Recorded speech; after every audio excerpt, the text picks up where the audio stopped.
your founder recently entered the Sunday Times rich list because the profits from his fortune have increased by 35%, which is kind of an analogous number to the increase we've seen on the asylum contracts.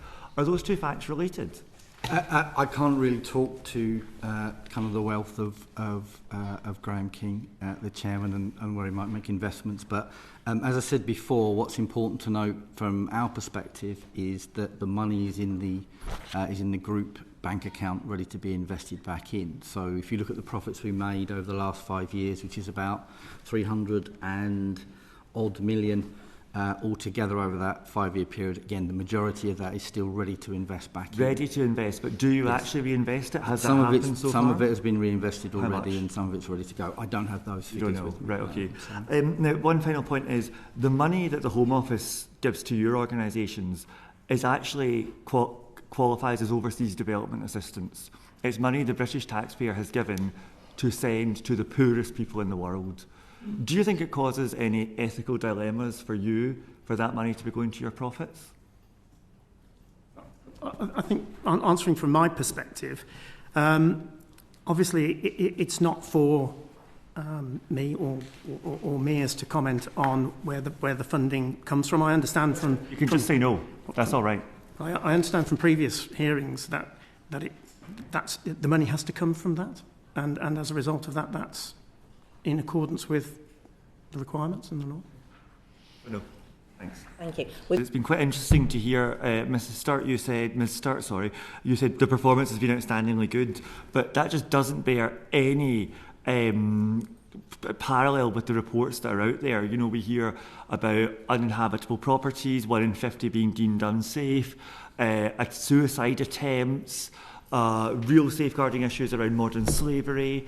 And when you say that local customer experience is very good, your main customer is the Home Office, and there is nobody in the world who would argue that this has been a good experience from the Home Office, given the vast increases in costs. And you would have to be living under a rock to think that this hasn't been having big impacts on local communities around the country. So my question about the KPIs is, how often are you penalised for failing to meet your KPIs? What percentage of the time? The first thing I would say is that what you're describing is... Sorry, we don't have much time, so if you could stick to that question I asked. How often are you penalised for missing your KPIs? We're penalised very seldom because we very seldom miss our KPIs. So it's 3% of the time is the figure that I've heard. Is that correct? It's in the National Audit Office report. Well, I've hung my hat on the National Audit Office report earlier in the session, so I think I can't really depart from it now. But generally speaking, we deliver over 99% of our contract. Mm-hmm. Okay, and that makes sense to the other two people at 3%? The performance is scrutinised by Home Office on a monthly basis, and matters discussed. I can advise you, we've paid in KPI penalties 441,000 across the... Okay, so and Mr Lakey, for you at Clear Springs, given that 15% of your properties are deemed uninhabitable and 1% is deemed 1 in 50 is deemed unsafe, and also just to come back on your earlier point, you said the reason that you had the highest numbers in response to the member for Clapham was because you had the highest volume, but that's not true. That's not what's in the reporting. It's adjusted per resident over population, so I don't understand that. How many times have you been penalised? I don't have the exact figures here. Would 3% sound appropriate? But yeah, probably not far away. Okay, so how much does that penalisation amount to? What's the number the Home Office gets back in response? I've indicated 441,000 for me so far. Okay, so, and for the other ones? I don't have the exact figures. According to the National Audit Office, it adds up to £4 million. Does that sound right across the three of you? Probably. So out of profits of £383 million, in a total revenue system of £7 billion, for all the failures you are responsible for, you've been fined £4 million. Yeah? So if, as is currently projected over the rest of this contract, the costs overall to the taxpayer of this were to double to £15 billion, on current trends, you can expect to only be paying £8 million if nothing changes. To me, that sounds like a huge profit opportunity for your companies. Would you agree with that assessment? I personally wouldn't. I think the KPI performance is a reflection of performance, and it does, it is an incredibly challenging contract, but we strive and work very hard to meet all the criteria. Sometimes we fall short. Let's just focus in on those criteria for a second, because this contract was started in 2019. Obviously, costs have gone up hugely since then. But quite a lot of things happened in the interim that you have been using to justify those cost increases: a pandemic, government legislation, access to accommodation, multiple reasons. Have any of the KPIs been adjusted at all as you've massively expanded into hotels? Any new KPIs added? We're currently in discussions with the Home Office. But retrospectively, have they been over that time? Not today. No. And then a final question, are there any safeguarding KPIs? No safeguarding KPIs, no. Oh, so that's not part of the contract? Not part of the contract in terms of KPIs. There are requirements for safeguarding, in the contract. It's not an indicator you're assessed against by the Home Office? It's not quantified. No. It's not quantified. But we do invest in it. Significantly.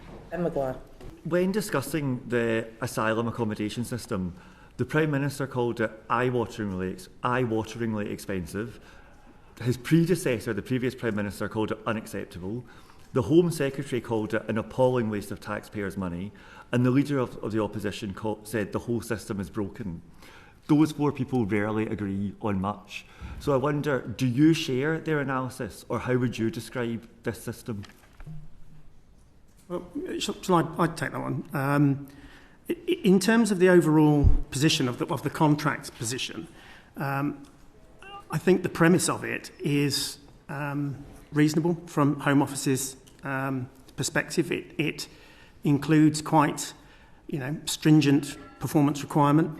It includes opportunities for penalties to be levied for non-conformance. So it incentivises operators to hit the targets that are set of them. It permits profit share. So if an operator does reach the thresholds that we've been talking about, then there's an opportunity to recover. And equally, it doesn't give any downside to the Home Office in terms of potential underage. So the risk is borne by the operators.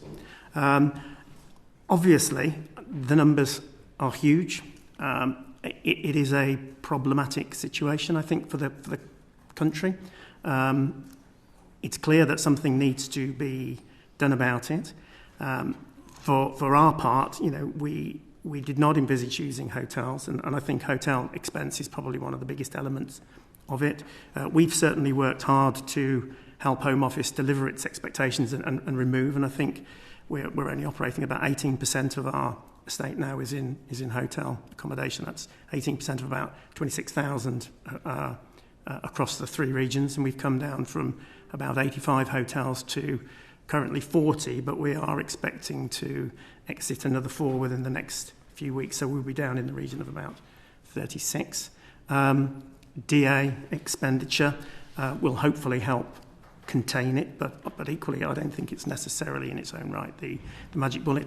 That more people are coming in and they're in the system for longer, so it's a tricky thing to solve. Unfortunately, I don't feel like I've got the solution for you, but we will endeavour to do what we can to assist the Home Office to bring those costs down. Okay, so I think you're saying, from your perspective, the system works pretty well, but you can understand why politicians think otherwise. Do you two agree with that analysis? Do you think the system's working relatively well from your perspective? I think the politics of it are not for us as providers to engage with. I absolutely accept that this is a very high cost to the UK taxpayer, and certainly the volumes that we've seen, particularly post-2016, have driven that cost higher and higher. I think it's really incumbent on us as providers to be always mindful of value, to be looking for ways to offer greater value for the money that we receive. This is a really complex and challenging delivery landscape. This is difficult stuff to do. The Home Office sets quite stringent contractual terms and quite highly defined specifications for what they want us to provide. Whilst we are meeting those requirements, there is cost involved in that. Our job is to make sure that the value is as high as it can be relative to the cost. The statistics tell us that in 2020, the average cost was $17,000 per asylum seeker per year to the Home Office for the accommodation provided by your three companies. By 2024, that had risen to $41,000 per asylum seeker per year. How do you account for that huge growth? And do you know what proportion of that per asylum seeker per year by 2024 was going in profits to your companies? I'll show it one by one. Start with me again? Yeah. No problem at all, I'd be happy to. So, yes, in terms of profit for us, I can only talk for Clear Springs, of course, but our profits on average are around 6.9%. Contractually, we're only allowed to make just over 5% in profit before that's then shared back with the Home Office as part of the profit share mechanism. So anything over and above that amount would go back. So our margins have gone up slightly. We've gone up over the 5 years from around 3-4% to, as I say, around 6.9%, with anything over just over 5% being shared back. In terms of profit. I think the other question was around the cost differential between the two, and again it comes back to that full board, fully catered security services on site versus a self-catering property in community, which is a very, very different prospect, and that's the main reason for the difference. Yeah, so from Miz's perspective, our profit margin over the existence of the contract is in the region of our announced range of 5 to 6%. I acknowledge that the NAO report contains some figures which are in excess of that range, but I think it's important to note that those figures don't take into account the degree of profit that needs to be paid back in terms of the profit share that Steve alluded to. From Mears' perspective, obviously we operate in 3 regions. Each region is looked at on an independent basis in terms of performance. We have Northern Ireland, Scotland and North East Yorkshire Humber. Of those 3 contracts, we are in profit, if you like, in 2. We are in underage in 1, Scotland. So overall, I think our net margin is in the region of 5 to 6%, and we have in the region of 13.8 million to come back in profit share. I think that figure is the figure that we've given to Home Office, and it's currently being undergoing the audit process. Ms. Stewart? Yes, so you asked first of all about how I would what analysis I'd give about why costs have increased. I suppose the big driver there is the growth in the use of hotels, which, as my colleague said, it is more expensive than self-catered private rental accommodation. I think as you push out from densely populated urban areas to find accommodation further out to try and create a greater spread, you end up going to areas where the rental costs are higher, where you're dealing with the impact of rurality, increased transportation costs and so on. I'm going to draw on the NAO reported profit, which seems to me to have the greatest validity here, and they assess us as, over the life of the contract, an average of 7% margin on our revenue. We are not yet in scope for profit share. It's okay. Okay, thanks very much. So